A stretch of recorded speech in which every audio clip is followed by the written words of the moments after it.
There she is. Hmm. There is a moment that comes when something inside you whispers,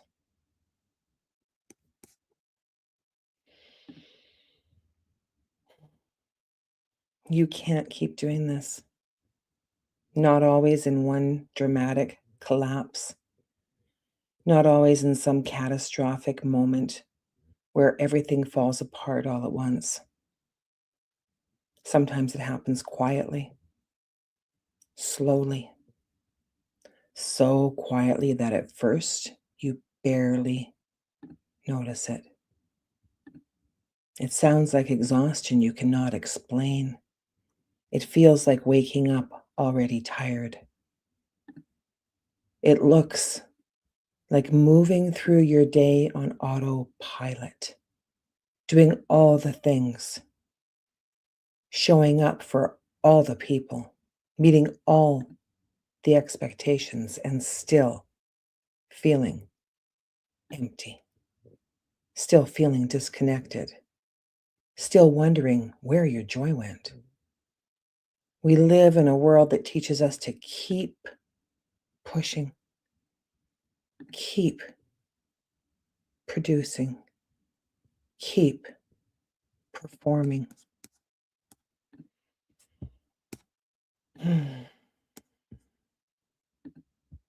keep proving. And somewhere along the way, many of us lose connection with ourselves. We become so focused on surviving that we stop noticing what is breaking us.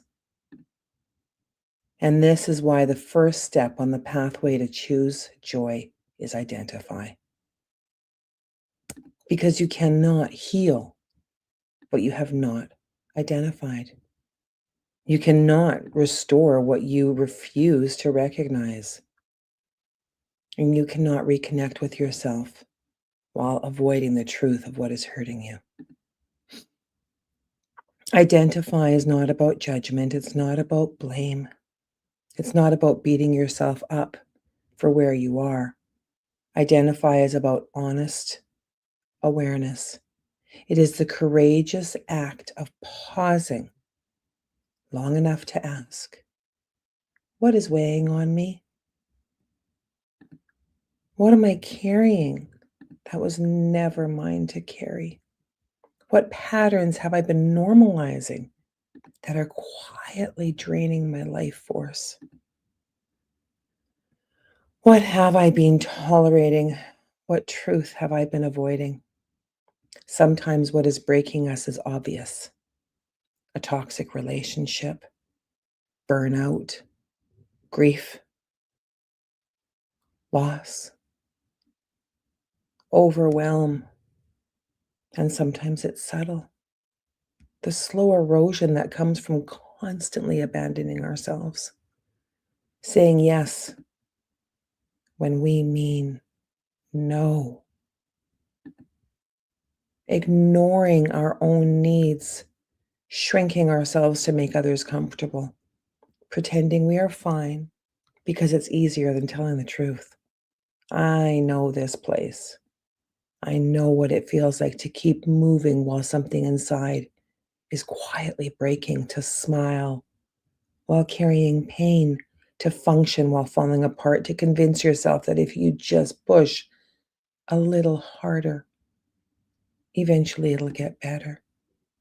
And here's what I've learned: healing begins the moment we stop pretending, the moment we become honest with ourselves, the moment we identify what is no longer sustainable. Awareness is not weakness, awareness is power.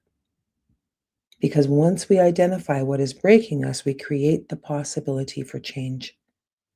This is where transformation begins, not in fixing, not in forcing, not in pretending, but in truth. So today I invite you to pause, take a breath, and ask yourself, what is breaking me? Where have I disconnected from myself? What part of me is asking to be seen? Huh. What truth is ready to be acknowledged? Because this is the beginning. This is the first step. This is identify. And from here we move forward toward nurturing, toward restoration, toward reconnection, toward choosing joy. Thank you for being here.